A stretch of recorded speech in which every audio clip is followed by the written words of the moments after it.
Hello, my friends. It's me again, and I am back with another favorite film of mine. And this time I have for you a silent film.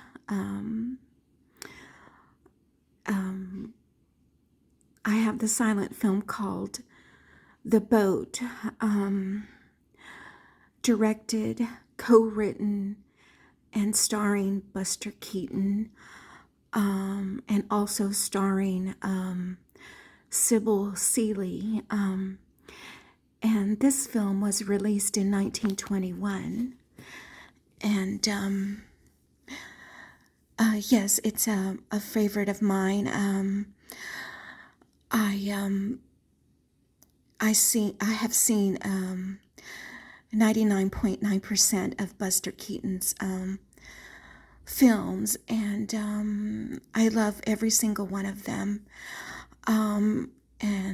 This is just one that I chose to focus on today, and I'm sharing this film with you today in remembrance and in honor of the anniversary of Buster Keaton's death. He died on February 2nd, 1966. And I believe that makes today the 60th anniversary of his death. And he died of lung cancer. He was a chain smoker, and he tried to quit many times, but he just couldn't do it. He was never successful. He was never successful with giving up smoking, and he developed lung cancer, and he died of lung cancer. But anyway, I am a great big fan of Buster Keaton and his work, and yes, I have this film for you today, and it's called The Boat, and actually, this film, The Boat, is the second in an unofficial series by Buster Keaton.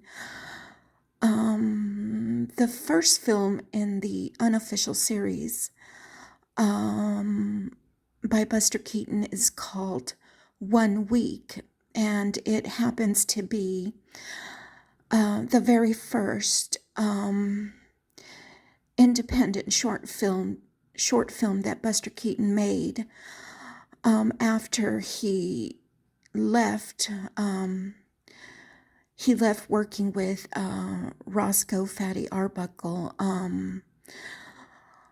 Buster started working in film with Roscoe Fatty Arbuckle, and they made several films together. But then Buster moved on to working independently, and his very first short film that he made independently is called 1 Week. And that short film, 1 Week, is the first film in the unofficial series of films that Buster made. I'm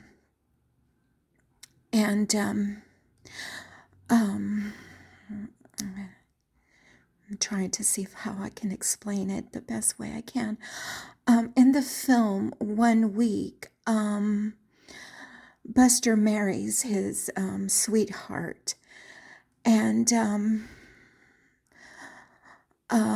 they get married, and he receives a wedding gift from a relative, and the wedding gift is a a small plot of land and a build your own house kit. And so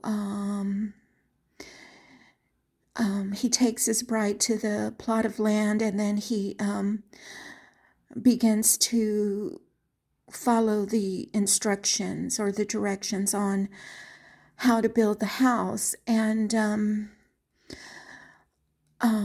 in the film, his wife has a former boyfriend of hers that is jealous of Buster because Buster wins the heart and the hand of the woman that Buster marries in the film. And the former boyfriend is jealous of Buster for taking away his girlfriend that he also loved. And so he switches the instructions around, and without Buster realizing that he switched the instructions around. And so Buster winds up building a crooked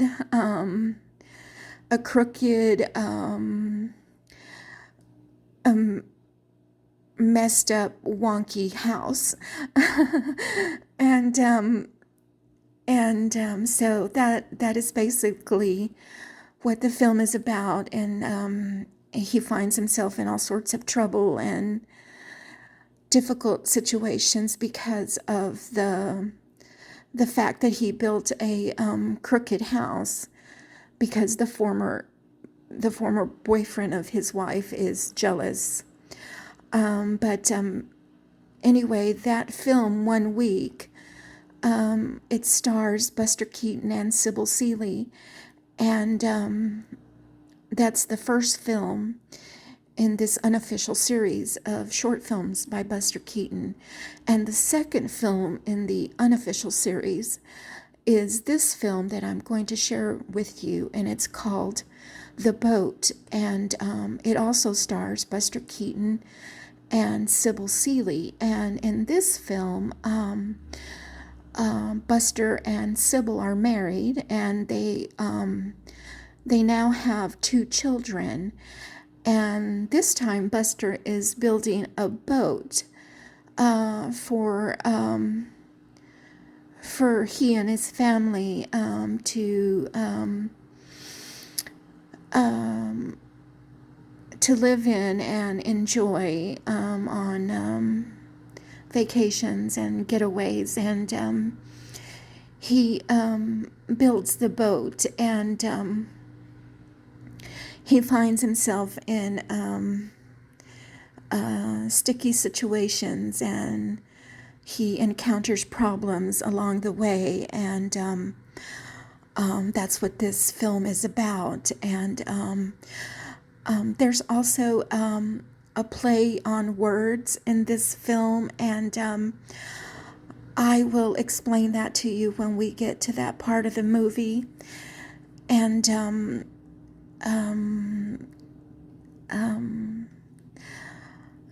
let's see, I think that's basically it.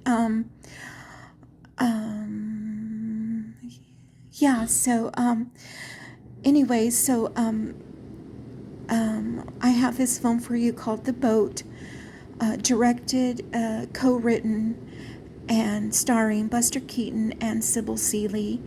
And there are 2 children in the film that play Buster's sons in the movie, but I don't believe we're given their names. But anyway, and I'm sharing this film with you in remembrance of Buster Keaton on the anniversary on the 60th anniversary of his death today. So anyway, without further ado, let's start the film.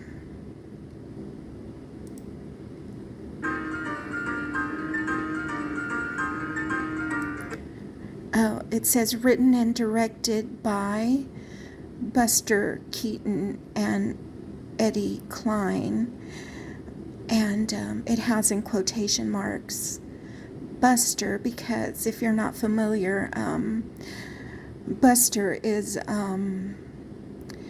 not his real name. It's a nickname that was given to him as a baby, and there's a whole story behind it, and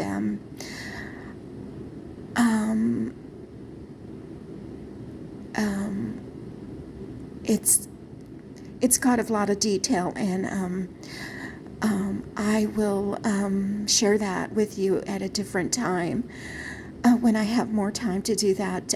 But just know that Buster is a nickname given to him when he was a baby, and his real name is Joseph Frank Keaton. But anyway, okay, let's continue with the film. I'm getting off track. 8 bells and all's not well.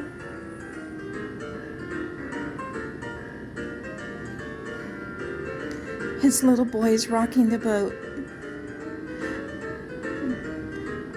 Buster spanks him. Tells him to go with his mother. She's finished and ready to launch.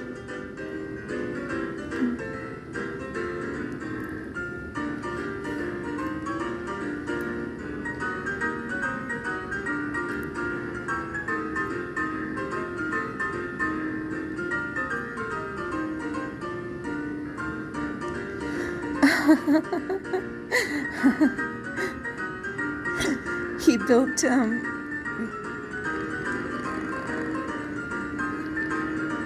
oh my goodness.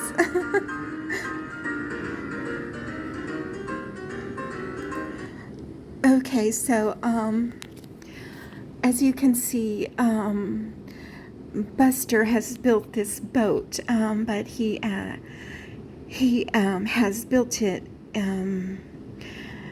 in the basement of the house that they live in, and now the boat is too big to go through the door, and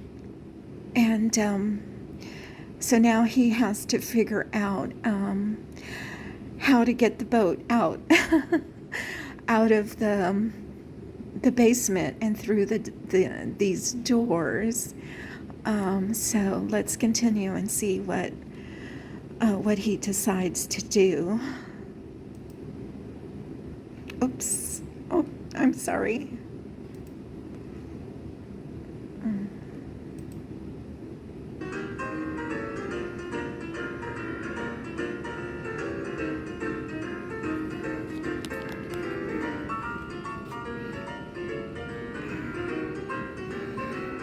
Okay, so he took away some bricks, but I don't think... Oh, and I missed it, and I wanted to... Let me go back. I'm sorry. I wanted to share this with you, and I missed it. Let me go back to where...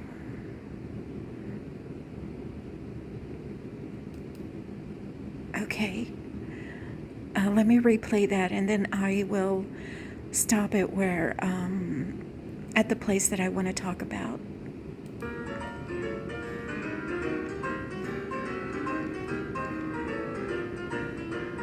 Right there. Right there. If you saw, okay, I try to catch it when...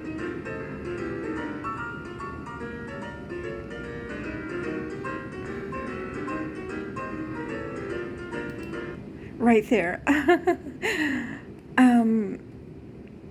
If you're a Buster Keaton fan, you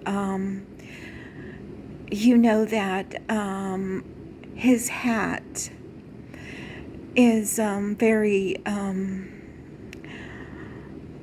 famous.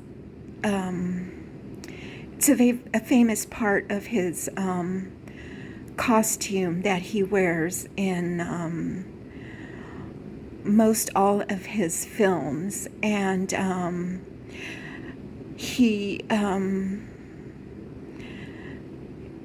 I believe he began wearing it when he started working on stage with his working in his parents' vaudeville stage act, and he brought it with him into silent films, and he wears it in almost all his films, and so he has become a professional at wearing this hat, and so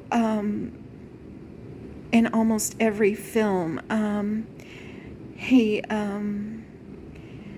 loses his hat for some reason or another, but he always is able to catch it in midair and put it back on his head, and he's just become a professional at wearing this hat that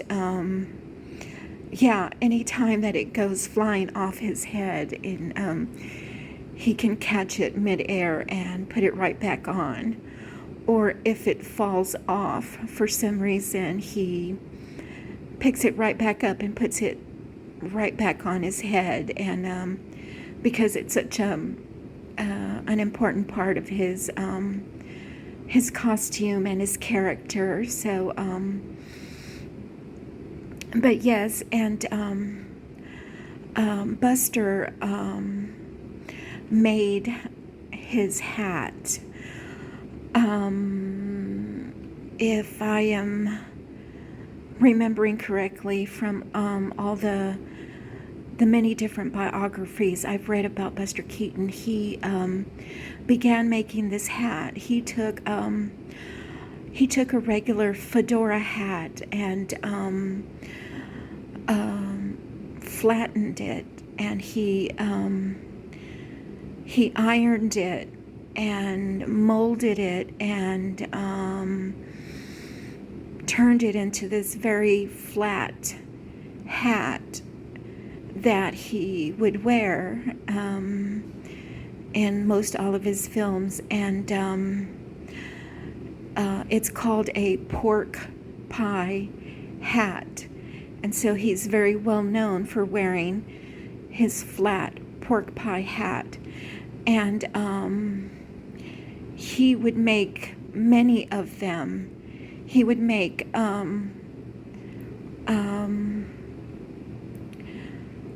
well, not hundreds of them, but he would make many of them while he was shooting his films, because he would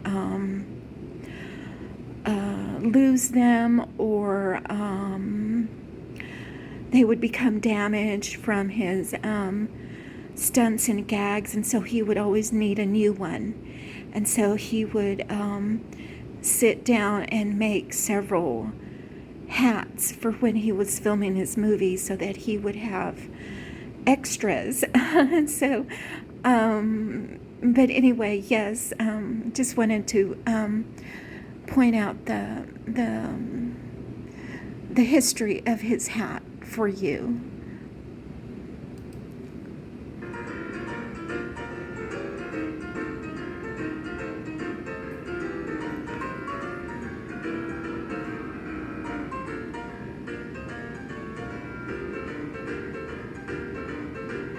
Oh no.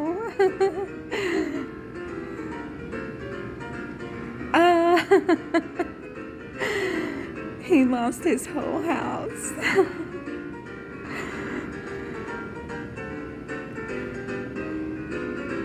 Okay, right there. Oh, I missed it. Let me go back. That's another thing I want to share with you.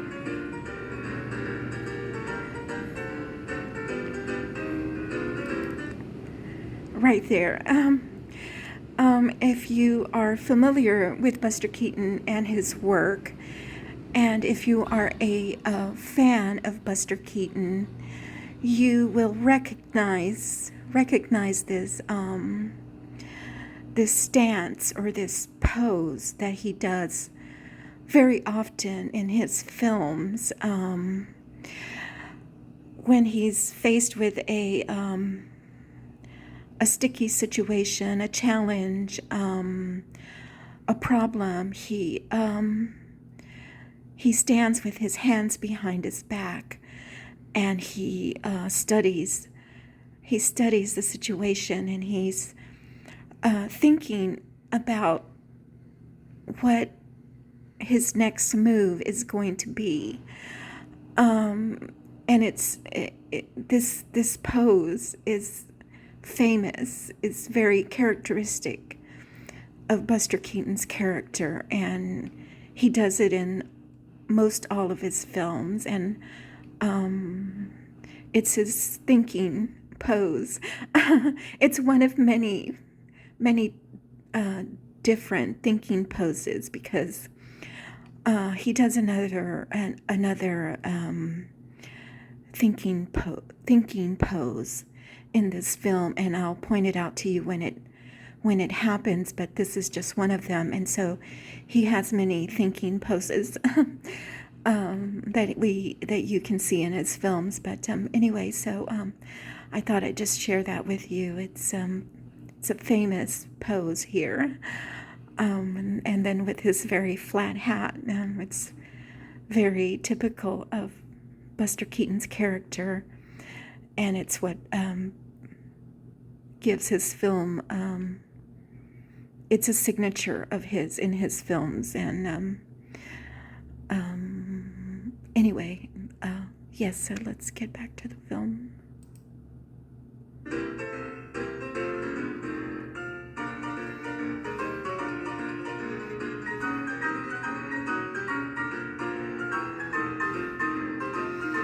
Okay, so he finds the bathtub and the oars, and he puts it on the boat.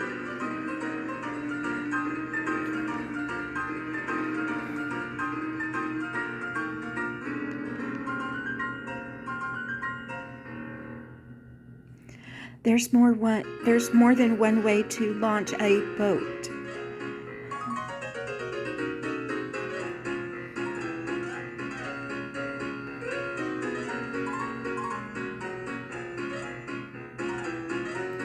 So they're getting ready to launch the boat.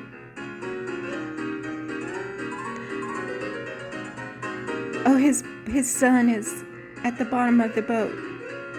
Stop, Buster, stop. Stop. No.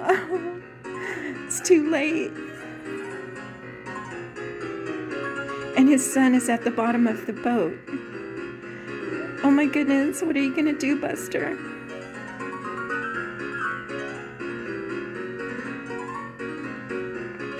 Oh no. Okay, so you can see there that he's getting the boat ready to launch, and he's going to pull the boat with his car, and he doesn't realize that his son is right here at the bottom of the boat. And so he takes off, pulling the boat with his car, and then he doesn't hear his wife telling him to stop, because their son is at the bottom of the boat, and if he continues pulling the boat, his son will go into the water, and but he doesn't stop in time, and his car goes halfway off the dock, and so now he's stuck with his car being halfway off the dock, and his son being in danger of sinking into the water if he keeps pulling the boat. And so he just decides to cut his losses, and he cuts the the rope, and his car sinks into the ocean, and then he comes back for his son, and so now we'll see what happens next.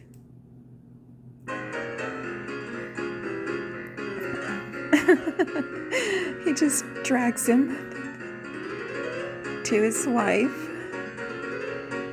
They tie the boat off.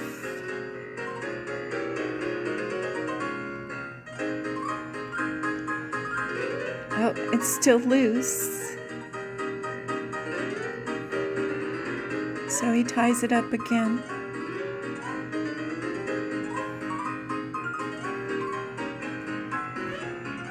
And so now they're going to launch it.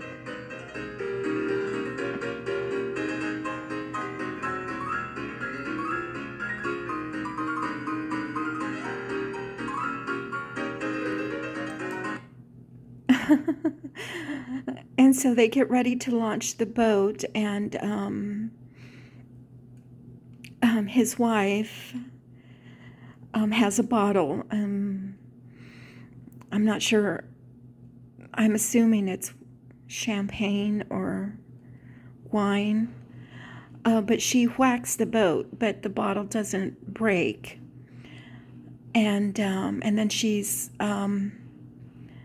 fixes the dent, the small dent that the bottle makes on the boat, and then Buster gets the bottle from his wife, and he just breaks it with a hammer, and to launch the boat. And then also I want to draw your attention to the name of the boat. You can see it right here. It's spelled Damfino,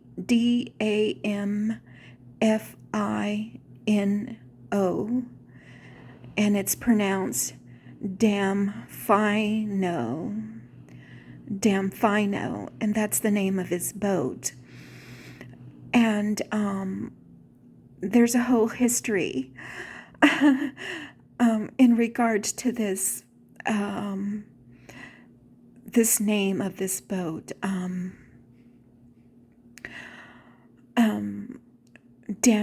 Damfino is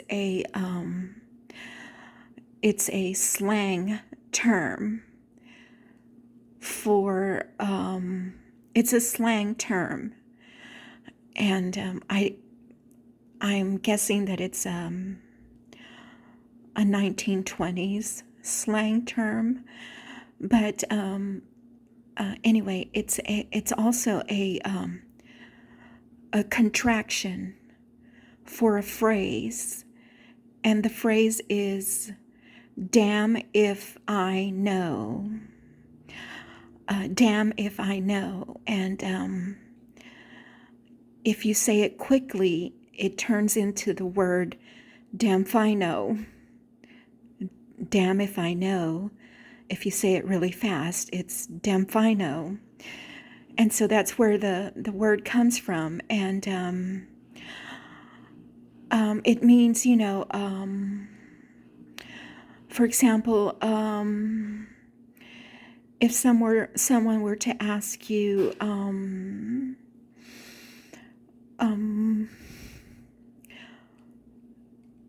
I wonder what oh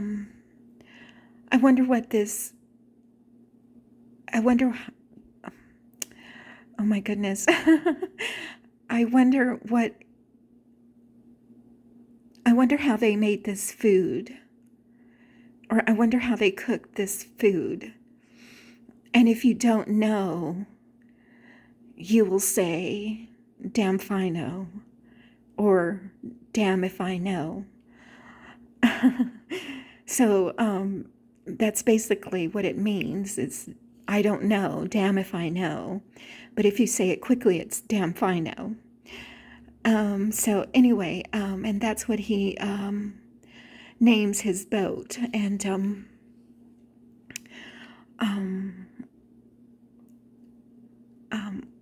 I guess it's a little prophetic, but I won't give it away. I'll let you figure it out. I'll let you discover it as you watch the film. But also,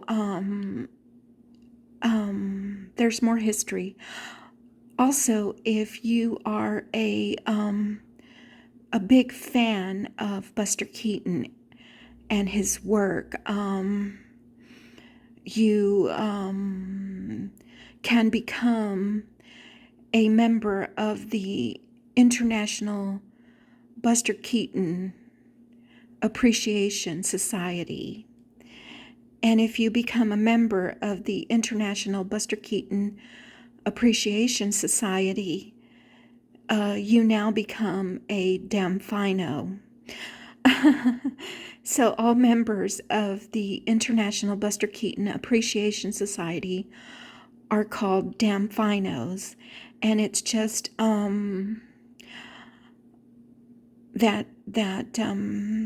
name given to members is just an homage to Buster and an homage to this film and to the name of this boat and to all of Buster Keaton's films. Anyway, I happen to be a Damfino. I became a member of the International Buster Keaton Appreciation Society about maybe 4 or 5 years ago, shortly after I discovered Buster Keaton, and I have a whole story about how I discovered him. It was purely by accident, and when I first discovered his work, I would see references to Damfino, and I was perplexed. I was like, what is the big deal about Damfino? I don't know. And so I had to just research it. I was just like, well, I wanted to know the big deal about it, and then I finally discovered that that it comes from this movie, and that it's a slang term. It's a contraction for the phrase "damn if I know," and that members of the Buster Keaton the International Buster Keaton Appreciation Society are called Damfinos. So anyway, and Buster is going to use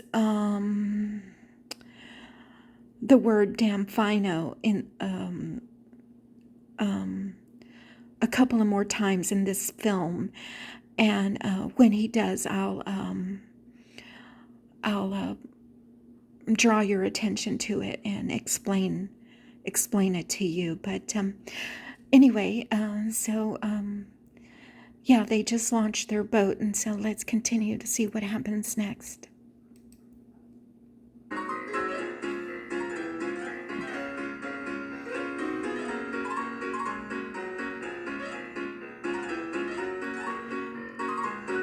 Okay, I'm sorry, but I wanted to point out that the flashes that you just saw are damages to the film, the damages that the film sustained over time, and there's a whole history behind that, of course, and I'm just going to summarize it. Buster Keaton never owned his films, and unfortunately, he never owned his films, and so I guess he forgot that he was holding copies of his films in his mansion, that he lost in his divorce. He built a beautiful mansion for his wife, and he lost it in the divorce. And oh my goodness, it's a long story. It's a long, sad story, but he loses it, and several years later, in the 1950s, his films were discovered in a small studio that Buster built on the grounds of his mansion, and they were stored in a closet, and but they sustained a lot of damage because all the silent films made in the 1920s were filmed on very flammable, delicate nitrate film stock. And so when they rediscovered these films in the 1950s, many of them were damaged. And so they were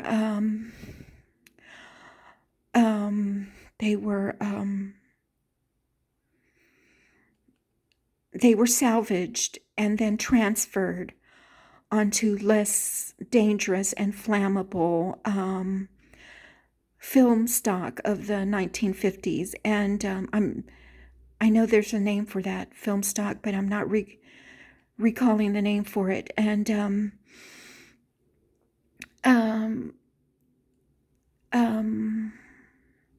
there were very few people who were willing to transfer the 1920 flammable film stock onto current, less dangerous and flammable film stock, because it was very dangerous to do so, because it was so flammable.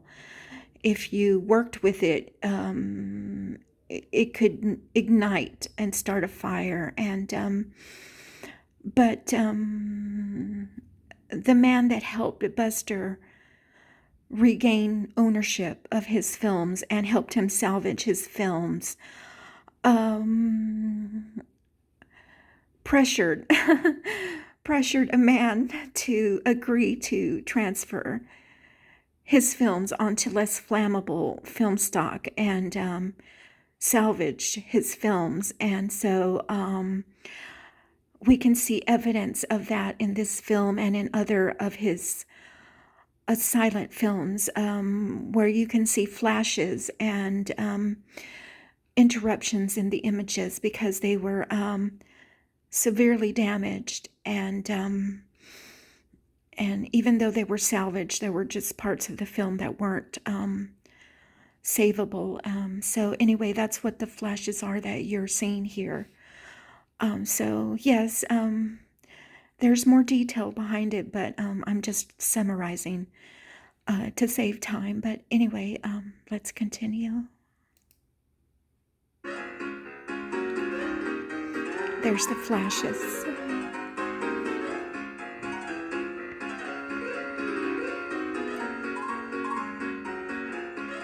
Oh no, Buster, you're going down with the ship, with the boat.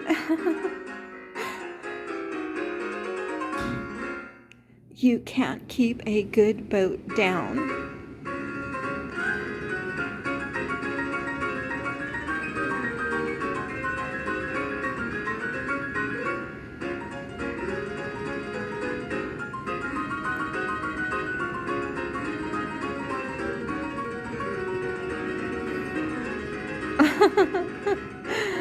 He puts that chimney over his son. Pa.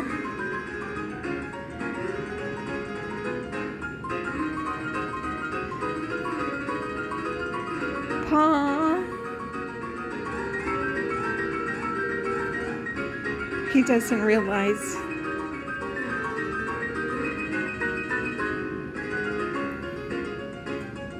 He sees it's his son.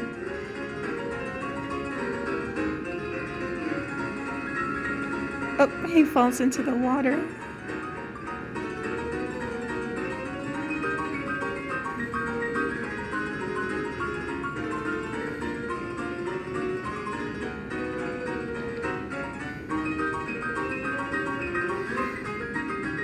He takes the temperature of the water. Oh, and he falls in and saves his son.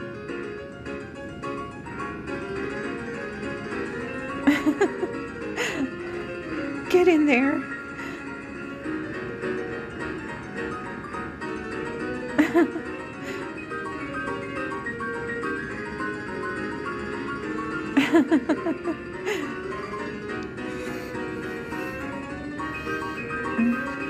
Once again, he's taking his son to his wife.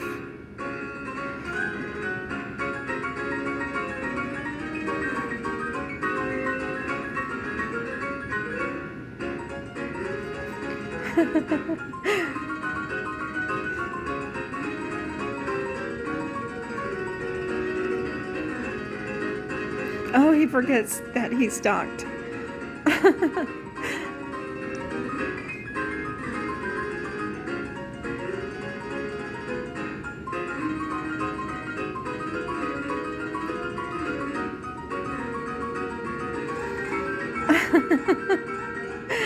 That's so clever of him.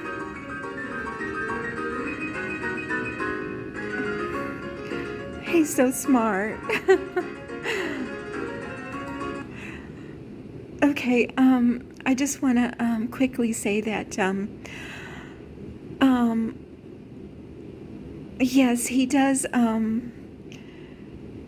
he often does these really clever things in his films with whatever he is working with in his films. And like right now, he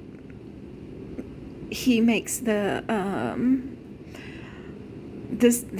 mast of the boat and the chimney foldable, so that when he goes under bridges, he can fold them and go under the bridge without a problem. And that's just very typical of, his character, and also of how he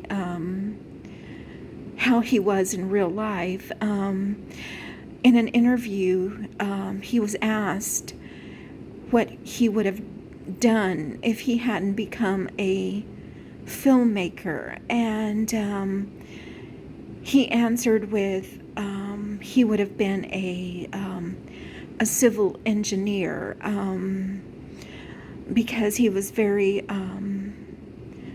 mechanical and mathematical, and he designed all of the contraptions that he makes in his films, and he timed all of his stunts and gags mathematically. He would calculate the timing of all of his stunts and gags, and then his workings with machines, and he was just very mathematical and mechanical, and so I can really see that he would have been a civil engineer in real life. And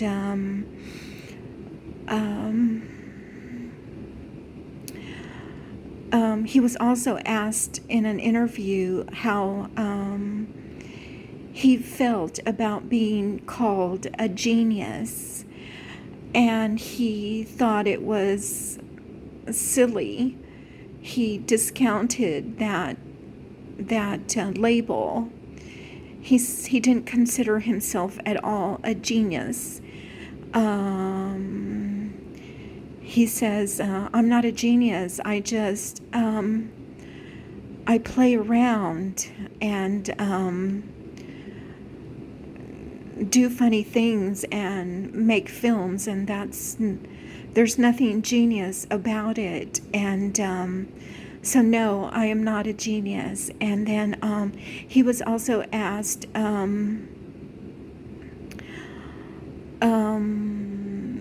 because many people believe that there's a meaning behind the things that he builds and does in his films. And he's like, no, there's no hidden meaning. I was just using objects to create comedy and to create my films. And so there's no hidden meaning behind any of it. And then he was also asked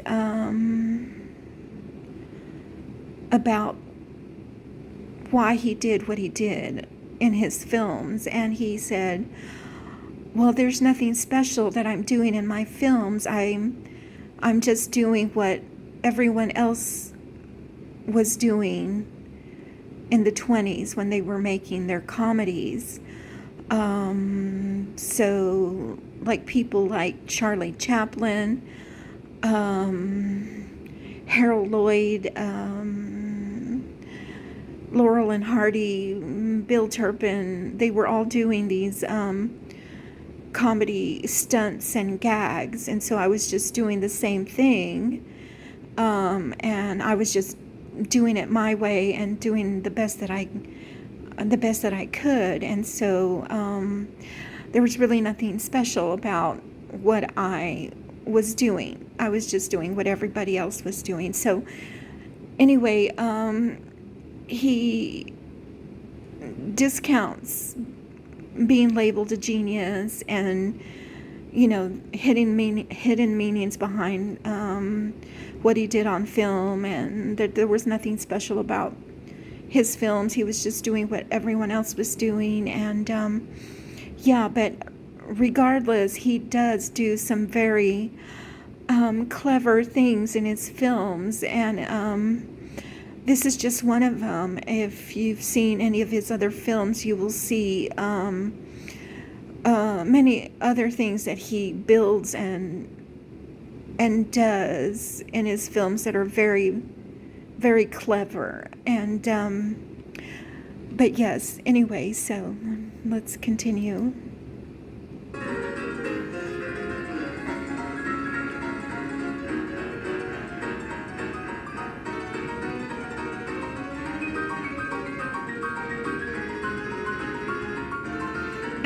He folds the mast again. He's gonna put the flag. Oh no, Buster, you forgot to put the... Oh no. And there goes his hat. He never loses his hat. Swim, Buster, swim. You can make it. You can make it.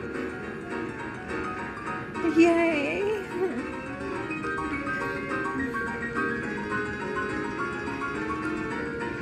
His wife goes up to see what's going on.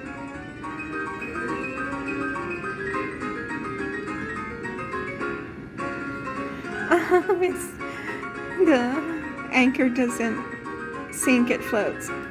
Okay, and right here, I want to stop right here because this is another famous pose of his. And if you're a fan of Buster's work, you are familiar with this pose here. He puts his hand on his face and he looks very sad and disappointed and perplexed because things aren't working out in his favor. And he sits there kind of brooding. I think brooding is the word to describe it. He sits and broods about the fact that things aren't working out the way he wants them to. And he'll sit there and brood and think. He's always thinking about how he can solve the problem he is facing, and he's thinking about what his next move is going to be, and he looks sad and concerned and disappointed, and he's just sitting there brooding about it. But this is a famous pose that he often does in most of his silent films. So anyway, I just thought I'd bring that to your attention, and so let's continue.